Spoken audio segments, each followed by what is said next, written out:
say, luxurious Heat Nation. Yeah. Mercy and Lago. Down to Biscayne. Yikes. 5 on the floor. Ride for my dogs. Where here's the thing, you can check the score. Hustle hard, couple scars, wearing bubble frogs. Down to Biscayne. Kept the flow playing, got it all band. Y'all seen the block, stop with one hand. And Pat we trust, it's about have the guts. We're here to bring the heat, y'all can hang it up.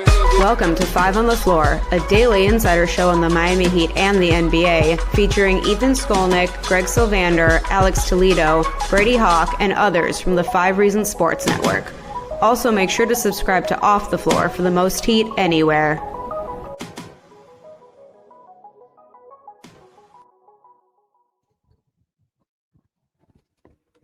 Welcome back to 5 on the Floor. I am Alex Toledo, and I am here with my main man Brady Hawk, and we are here to discuss the Heat beating the Celtics, y'all. Everything is good in the world again. Anytime in any situation that the Heat beat the Celtics, it's a good thing. So you take that at this point. But no, in all seriousness, the Heat finally get a win here in Vegas after losing the first couple of games, and they didn't blow it this time. They gave up a nice run there, I believe, in the third quarter to the Celtics, and they really came back there. But they held on, featuring some big shots down the stretch. And overall, it was a pretty good game, pretty good product, considering, my expectations kind of went down a little bit when I knew that Kasparis wasn't going to play, just because that's one of the main things I wanted to see. But the real positive about this is that you got to see, 3 very nice performances, from guys that you want to see them from, right? Like it's cool when you get the big performances from, some of the lesser known names, guys who may or may not have a chance at a two-way. But tonight you got like really nice performances from Kel'el, from Keshad, from Pelle. And I want to go one by one with those on all 3 with you, Brady. And we're going to start off first with Pelle. He is obviously, I know we talked a lot about him, especially you have. I shouldn't say we, because I've only done one of these summer league pods, and then otherwise I've just tried to sneak my thoughts, much to the dismay of one Ethan J. Skolnick. I'll sneak my summer league thoughts into like off day pods, and then he tries to shut me up so we can end the pod. But we're here now, and I'm just gonna say that the Pelle thing, it's so obvious that they have him on this program right now, where when the Heat are featuring a guy that much, especially a guy who is not necessarily like his main role by any means is being an on-ball playmaker, when you give a guy this much usage, it's to be expected from like an older player, right? Who is already in your rotation, somebody who I think impressed a lot of people in the Heat, and just straight up at the end of the season took Jaime's job, right? So some of it is to be expected, but it's been like to the degree that it's been where he is on the ball so much, like it tells me that they have something in mind for him this season. I would bet money, just in general, like that he is going to be in the rotation on night 1. Now, of course, a lot can change between now and night 1, but just like I could easily see him in that back end of the rotation the same way that he was at the end of last season. He has shown like the shot, still needs a little bit of work, but it's decent. I think he's shown some stuff with the shot. Again, he's such a relentless driver, so physical on both ends. Even in these summer league games, like he is going all out. He just very much feels like a Heat type of guy. Like they love what he's about. Is there anything from tonight that stood out to you from what he did, or was it just more of the same? Because and you know what, it's not a bad thing, because he's just been that consistent throughout the summer league. That's the key. I was going to say he's been the same player in all of these summer league games. Like he's done all of the similar things that you'd want to see from him.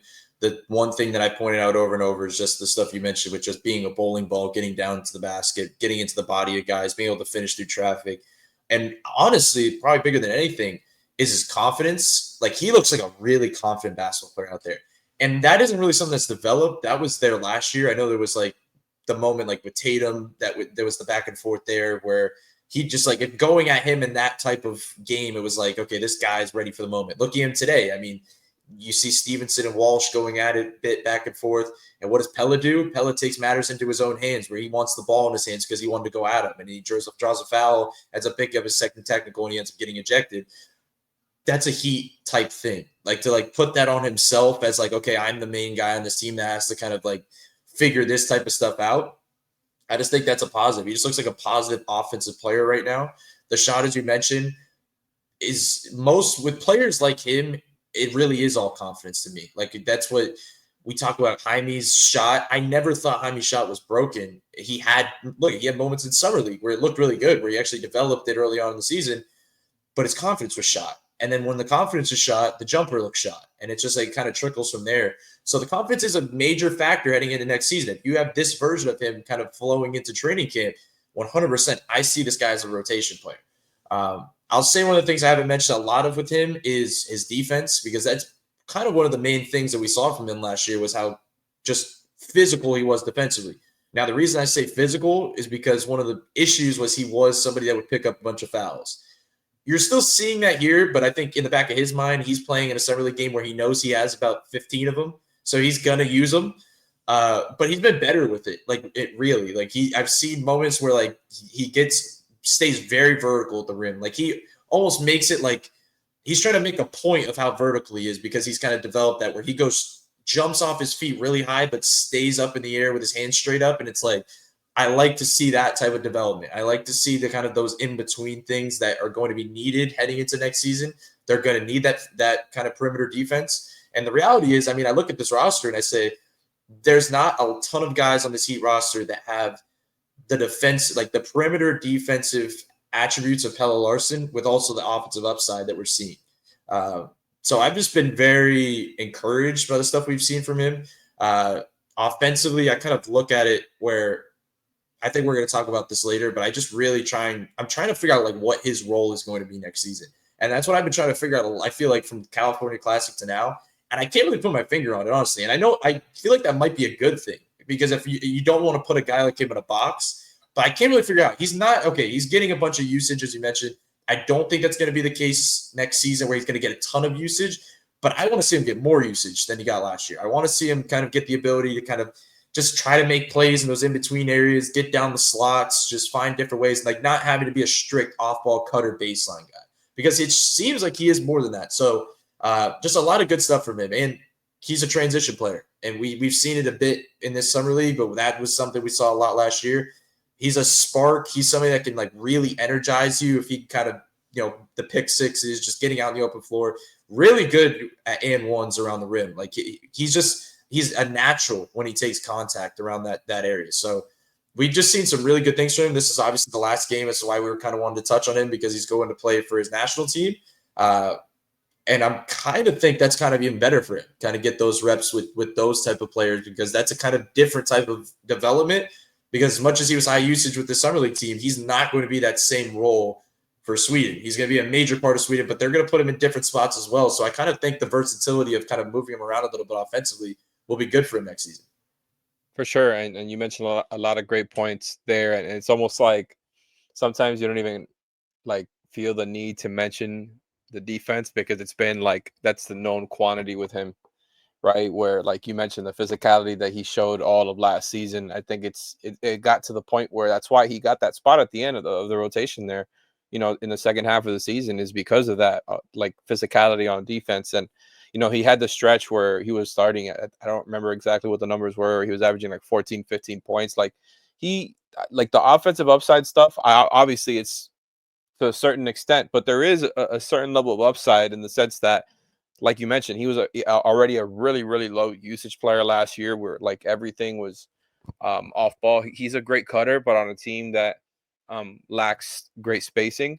So I would be interested to see him and I'll get more into this in the second half of the show, but with specifically like some of those lineups with Hero and Powell, I think that could be a really interesting look for him. Since people talk about like Davion being too small for that lineup. And I'm not saying like start with that or anything like that, just to like see that unit, where Pelle can guard on the other side, and then on offense he can play off of the gravity created by Hero and Powell. Like I just think it's there's some stuff that can be done there. But in general, like I love his ability to close out, to drive the closeout, I'm sorry, and then just make the right plays. Like he is a willing passer, he's a high field player. Now he has limits on his handle, and I think we saw that tonight where like he wants to make the right play, but the handle is just not like, he's never been that guy. So he doesn't have that skill set necessarily, and you're not worried about that. But he had the turnovers, and most of it was like Baylor Shireman, stealing the ball from like the back, like doing those little back taps, right? Like that's stuff that, a point guard wouldn't let happen, but he's not that guy, right? Like he's mostly been an off-ball wing for the past few years in his career. So I'm looking forward to see what Pelle does, but I forgot to mention this at the top, and I'm going to do it now before we get to the rest of these guys. And I'm going to try to make it quicker so we get through this show. Shout out to our Discord server here, Off the Floor. You guys should check it out. I know a lot of the stuff that's already taken place in the off season might feel like, most of it's like the off season's already almost over, right? Like transaction wise. But I don't know, man, like with everything going on with like the LeBron whispers, I'm sure we're going to do some LeBron content there. With everything going on with the Heat Summer League team, the recent Norm Powell trade, the ambiguity surrounding the Heat's current direction, the best place to stay tapped into what's going on is our Discord. So check out the link in the description. That is where we're keeping everybody, in the loop. That is where all our host updates go. Ethan and Leif are putting their information there first. Stuff they're not putting everywhere. We're giving our analysis there. People are speaking in those chats all day long. You can talk about Heat with real deal, like Heat diehards in there all day long, right? You can satisfy all your Heat needs there because honestly, it's just not the same in other places. So of course, link is going to be in the description. Thank you very much. Okay, so I'm going to try to put these two guys together just so we can kind of move through this a little bit quicker. And that's just to protect myself, right? Because I know how I am. So I'm going to group Keshad and Kel here because we don't need to spend a whole bunch of time on Kel'el because a lot of the podcasts we've done recently have been on Kel'el. But both of them played well tonight, right? And I think both of them share some similarities in the sense that they are limited offensive players who are going to be, and of course, Keshad is not somebody who saw a lot of time last year, but in the sense of their offensive role consists of being play finishers more often than not. Guys who are going to screen, and then when they get an offensive opportunity, it's going to be, the opportunity to finish a play, right? Whether it's, in a rolling situation, a putback situation, right? And I think even in a situation where the Heat were missing a point guard out there, like their point guard prospect, those two guys were still able to shine and show impact otherwise. What did you think about what you saw from those two guys? Maybe with a little bit more of a lean towards Keshad since we haven't talked about him quite as much. So I'll start with Kel'el. Just as you mentioned, we want to get through this one a little bit quicker. I thought this was by far his best summer league game. Just as a whole, as the in-between stuff. Like last game, he filled up the stat sheet offensively because of the effort stuff, and he kind of just went out there and wanted to put up some points. This was the game where he played like a dominant summer league game where he kind of impacted the game. Defensively, I thought he was really active, getting deflections, just kind of hanging around, just being active in general. The boards, he ends up with 15 rebounds in this game. I thought he was just much better, just getting down low and around the basket and just like making sure of that. And not like trickling out on the fast break. Like he was just kind of better in that range as well. And offensively, he did pretty much what he did last game. He ends up at 21 points, 8 of 15 shooting. A lot of the stuff that I was talking about in the last podcast, he did again in this game with the 3-point shooting. Ends up going 3 for 3 from 3. I'm going to keep saying it, but I just think he's just a much better shooter when he's just quick release. Like all 3 of his threes in this game were just catching and firing. It's just like, I just want that version of him. And the last thing I'll say is he was kind of being used with Golden, where he was kind of in these two big lineups. And the reason I bring that up, but I know we're going to talk about it a little bit later, but I like the idea of Ware being used as the perimeter player compared to the inside roller. And the reason I say that is because this is important because, I mean, this is what we're going to be talking about a lot with Kel'el and Bam. And I think what I'm seeing here is like they're going to kind of rely on – because, look, we talked about this last episode as well. Bam's a better screener. Bam is kind of more active in that short roll where he can get to that elbow jumper. I think they're going to prepare themselves if Kel'el is the day one starter, which I do think he still is going to be. I think this is kind of the ideal role for him. It's like not to sit out on the 3-point line and take a bunch of threes because you still want him being the 7-footer on the roll that's kind of, doing that type of stuff. But I want him being the secondary roller. I want him being the secondary attack guy instead of the first one because he's almost like we talked about his ideas as a screener where it's like he's almost always going to slip it. Like he's just going to just rub screen and dart. The issue is most of the times the ball handler's not going to make that pass because it's like you're not playing with the super elite playmaking point guard. And the slip isn't always the right read. It's not always the right read. And if he does, he's going to get trapped in the middle of the floor. So it's like there's different reasons to it. But we're going to get to it eventually down the line because it's probably more of a training camp conversation. But I just keep an eye on some of the stuff we saw today, and I'd see that as kind of the role for Kel'el moving forward. Bam. As for Keshad, I was talking about Keshad yesterday where he was 2 for 10, 0 for 5 from 3. And I was kind of saying I like his defense. I like a lot of the things he's been providing, but I still have question marks of what he is offensively. Like if they throw him in the game this upcoming season, what is going to be his offensive role? Are defense is going to respect him at all if he's standing in the corner? Are they going to be worried about him in that regard? This is the type of game you want to see from him. I mean, 8 of 10 shooting, 2 of 4 from 3, was clearly active on the defensive end and just the in-between stuff.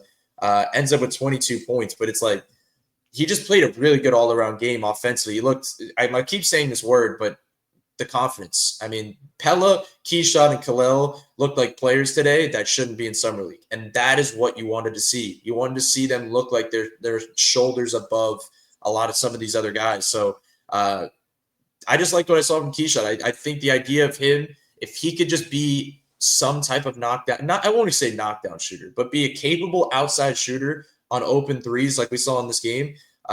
He's not somebody I see taking a bunch of contested ones just because he kind of – I just look at his shot and it's one of those kind of hanging shots where he's just not a contested shooter. He's an open type shooter. And but they'll if he leave can him be, open.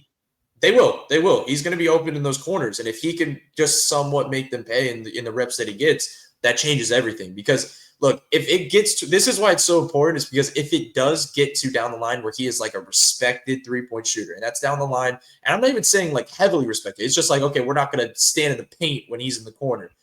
He's so athletic that if they step up on him at a hard closeout, he can dart by you on that baseline. And that's some of the stuff we were seeing in this game, the pure athleticism, the first step, all of that stuff, the size when he gets around that point of the rim. He's an interesting player. He really is. But it all kind of stems from what we're going to see from the three-point line and where it'll come from there. So I'm interested in it. This is the kind of intriguing factor I wanted to see. As we said in the last one, too, he's not a ball handler. He's not somebody there. I do want to see some more reps of him on the short roll. I want to see more reps with, Pelle not being with the squad moving forward. I want to see Kasper's and Keshad Johnson actions where, like, Keshad just rolls on that short roll because Kasper's will get him that ball. Kasper's one of his best passes of entire summer league was that one Keshad Johnson slip to the basket a few games ago. I don't know if you remember it, but he kind of slipped, and it was just like a backdoor pass from Kasper's and ended up like a pretty good finish at the rim from Keshad. I just want to see so those many of those that actions. didn't go through. Like Kasper's had a few of those passes where like the teammate just didn't finish it. I'm like, oh man, we're not gonna get to see that on the highlights, huh? Yeah. So that's kind of where I stand with Keshad. I'm just curious to see. We're going to talk about his role, but I'm just curious to see what his role looks like if this is the element that you're getting, especially the one that you got in this game today. For sure, man. It's really nice that you got so much scoring out of the three of them again in offense that it's just kind of like they're the actual team, right? Not a lot of spacing out there, man. Like Stevenson can really shoot the ball, right? And he started today, but man, like it's not like they have a lot of shooting out there. And for those guys these guys who we consider to be like, somewhat below average shooters to different degrees to still perform out there and just kind of get it through the mud where like they're coming out on the other side with these great shooting percentages like that. That's something, man. Like you said, like you want to see these guys completely outperform the competition, and that's what they did. Like, and I get it, the Celtics don't have any like, like top tier talent out there, but they do have like a bunch of guys who were draft picks, like recent draft picks, right? Just not top of the class. But you know what I mean? Like they've got multiple NBA players out there. It's a decent summer league team, man. So I give them credit for putting up big games in this on this stage, because I think it was kind of needed, right? Especially like what you wanted to see Kel'el respond, and he's two straight games now where he comes out and gives you like these really, really productive games, and he doesn't look like he's not doing the too cool for school stuff anymore. That's what I want to say about Kel'el, because I feel like sometimes I go too much on his flaws, and he still needs to work on that stuff. But there's definitely more energy out there from his end. As far as Keshad, man, like you said, he's so interesting because of the athletic tools and the physical tools. Like he has access to stuff that other players just can't do, right? On both ends of the floor. On defense, it comes out, it shows more often. But I feel like it would show a little bit more on offense. Obviously, if he could get the floor, like get onto the floor, I should say for the Heat. But again, in an offense where there was a little bit more spacing, and he could find some easy angles as a cutter, angles as a roller. I just think and we'll talk about this more after the break, as far as what he can or can't be. But I'm still excited about Keshad, man. Like he is somebody who I think they should keep around. And I know some people have criticized like them giving him a standard before, like kind of like waiting out to see what was going to happen with the roster. But I think Keshad is somebody who you just lock up and you just get that part out of the way, right? It's somebody who they seem to have a lot of interest in. I don't know how much you'll see the floor, but yeah, it was good to see him have another productive game. And this one was really like two-way impact, because he has that defensive impact most of the time, like really makes plays on that end, and in general moves his feet pretty well. And then on offense gave you the 22 points. So shout out to Kel'el, shout out to Keshad.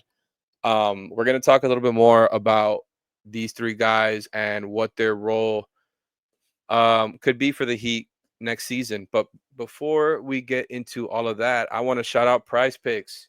You guys already know the deal with Prize Picks, man. They've been our sponsor forever now. We love them. I know you guys love them. But if you haven't signed up yet, of course, use our code 5. The code is 5. And all you got to do with Prize Picks is bet over or under on props.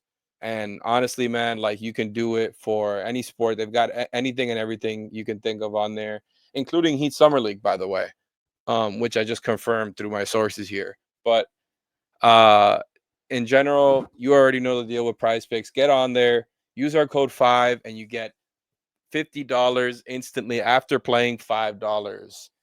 Use the code 5. All right, Brady. So I already teased what we're going to do here, but has anything changed for you? And I want to group all these guys together for this one because we're already at 24 minutes, because I don't know how to be quick with this stuff. Has anything changed for you with Pelle, Keshad, or Ware, with how you look at these guys, how you looked at them coming into this summer league, and how you look at them after this sample of summer league games? Has there been any? If there hasn't been any significant change for you for any of these guys, what are the things that are, like what you're going to be looking out for regarding their role this season, and how that's been affected or even not affected by what you've seen in summer league? Yeah, I'll say by far Pelle's been the one that's kind of like where my expectations were coming in, where I was saying to myself it's going to be a battle in training camp between Pelle and Jaime. But I mean, I'll say this because before I get into Pelle, I don't want to like discredit the role of Jaime heading into next season, because I really do believe Spo is going to play him. Like I think he's going to at least try and figure this thing out. Like the Terry thing, I think we're past that point. Like I know, like there's just certain guys that I think they're going to worry about their main guys. They're going to worry about the guys coming in and all of that stuff. Jaime's not one of them. Like Spo really wants to get Jaime back on track. I know there was stuff he was, mentioning about maybe not relying on the three ball as much, where it's like, okay, get him back to what worked before. So just keeping that in mind. I still was thinking Pelle and Jaime was going to be a battle, but I just I have a hard time thinking Pelle's the guy on the outside of the rotation looking in next season. And that's why I think that's kind of where my expectation has changed most is Pelle, just because that guy needs to play. Like, he needs to play. And I thought you mentioning the lineups and stuff, it had me thinking when you mentioned Hero and Powell playing with Pelle. The one I was thinking of specifically was Powell with Bam, just because I think they're going to need some perimeter defense in some of those lineups that they're running with Powell as like the bench unit guy without Tyler. Like, when it's no Tyler, no Kel'el, and instead of it being, a bunch of offensive options out there with no defensive options, or vice versa, where it's like, okay, you're throwing Davion out there, or Haywood Highsmith off the bench. Like, Pelle's kind of the easy tweener that they can at least, they have an opportunity here where he can get more on-ball usage in a lot of these lineups. So I think where we both stand is that I like the idea of Pelle and Powell, to be honest. I think that's going to be like an interesting tandem that they could work, just because there's versatility with the size and just the offensive defensive thing. So that's part of it. Kel'el I'm going to be honest, nothing changed for me in the summer league. I know there was all the hype behind the effort thing, and I mentioned the 3-point shooting, or there's been certain things. I think Kel'el's Kel'el. We knew this coming in. We knew this last June when they drafted him. They knew what this was. They knew what they drafted. They knew that the one part of this was going to be, this guy can do this. This guy can have his moments. This guy has really high-level offensive upside and defensive upside. The question is, can you get it consistently? Can you get it 82 games in a regular season? Can you get it night in and night out, Tuesday night against Charlotte? Can you get that version of Kel'el consistently? And we're still going to see that. That's kind of where I land on him. And Keshad, I don't want to say I changed majorly, because it's a lot of stuff that we've already talked about that I'm not going to keep talking about over and over. But I still am where I am with Keshad, that he always gets this Haywood comparison because he's behind him in the depth chart, and he's kind of the guy, if Haywood is out, he steps in. But I think it's almost kind of a little disrespectful to Haywood just to say this, somebody that came in on a two-way contract, they got a standard contract, can easily replace him, because Haywood's developed this game where he has really developed his three ball. Like, he's gotten to this level. And that's why I think it's not the comparison, but honestly, I think it's actually Keshad needs to use Haywood as a model of what he needs to get to. Like, if I could develop my 3-point shot like this, where maybe I get a little more airtime like Haywood did, or just like the little tweaks that he made to his jumper. And if he gets to that point, it's Haywood Highsmith offensively with just much more offensive, athleticism and stuff at the basket and the attacking and all that stuff. So I'm not a fan of that comparison, but just my overall thing of changing was just what I want Keshad to get to, because I do think the potential's there. I think he can get to that. And that's why they ultimately got him on a standard contract, because I think they see that too. So Keshad's going to play this season. I think that's clear to me. He's not like he's going to be in the regular rotation, but he's going to have games where he plays. He might even have a game where he starts, but 100% he's going to have a lot of games where he's kind of a guy that comes in off the bench, tries to make an impact. And that was the role of Pelle last season, right? That's why I say Pelle's beyond that to me. Pelle's not a guy that you throw in one every 4 games because you want to spark. Pelle needs to be in there regularly. He's a rotation guy at this point to me. No doubt about it. I'm with you there. I kind of just, I have him there almost in pen at this point, really. And with Keshad, I'm with you. Like, he's got to get to the baseline that Haywood's at regarding the catch and shoot 3. And I think obviously the comparison is not good as far as like their two play styles, right? But if you talk about getting to that catch and shoot baseline, I think what Keshad can provide, man, it can really separate.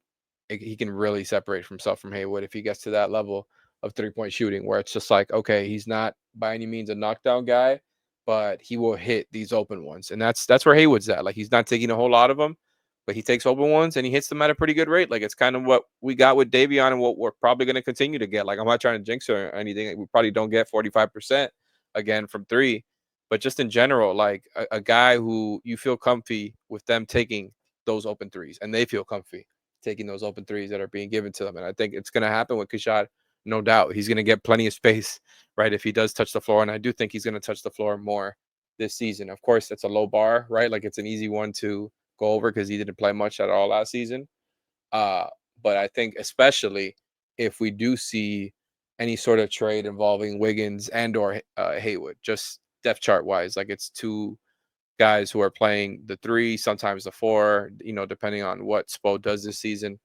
And I think that, like, something like that would clear the way, depending on what they got in return. But it doesn't seem like that's something that's likely to happen. A report came out from the Athletic Lakers reporter today saying that Wiggins, the Lakers are not really that interested in him. So just in general, like, and I thought that was something that could affect Pelle too, by the way, since I haven't mentioned him here in this portion. Like, if a Wiggins and or Haywood got moved, Pelle, oh man, he might be playing 29 minutes per game sooner than later because of the amount of, like, wing minutes that open up if that were to happen. And again, I'm not trying to, like, talk about it like it is going to happen or anything, but that's just, like, something that went through my mind as far as how their role may or may not change. Because I'm with you. Like, my opinion didn't really change that, it didn't swing too hard in either direction for any of these guys.